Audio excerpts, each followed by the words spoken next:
তানিয়া, এই ভিডিওটা এক্সক্লুসিভলি তোমার জন্য আর কি। গতকালকে মানালির কথা বলছিলাম। মানালির অভিজ্ঞতা থেকে কোরিয়ান অভিজ্ঞতা নিয়ে একটু আলোচনা করতে হবে। যেমন এখানে কিন্তু এক্সট্রা ওই যে হ্যান্ড শাওয়ার টাইপের কোনো কিছু নাই। তুমি একটু খেয়াল করলে দেখবা কোনো এক্সট্রা হ্যান্ড শাওয়ার ডাইনে বাঁয়ে কোথাও নাই। উপরে টিস্যু আছে, টিস্যু ব্যবহার করতে হবে আর কি। এখন এভাবে তো আমরা বাঙালিরা অভ্যস্ত না। আমাদের সমাধান কি? এই সমস্ত জিনিস চিন্তা করে ওরা একটা খুব সুন্দর টেকনোলজি আবিষ্কার করছে। এই যে দেখো,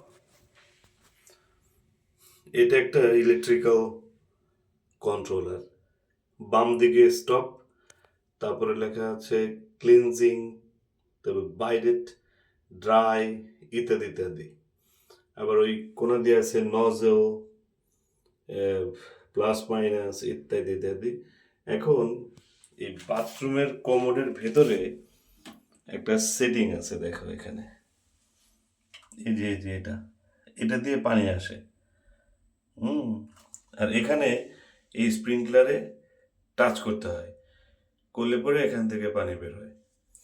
ফর এক্সাম্পল, আমরা যদি এটাকে টাচ করি তাহলে পানি বেরোইব। বসে থাকা লাগে মনে হয়।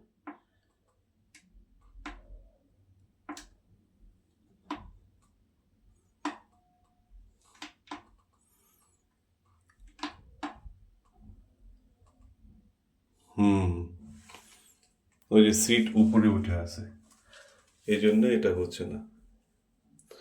পাওয়ার saving, seat temperature, water temperature, মানে অনেক ব্যবস্থাপনা এই কন্ট্রোলারটার মধ্যে আছে। ইন্টারেস্টিং, আমার খুব ভালো লাগলো এটা।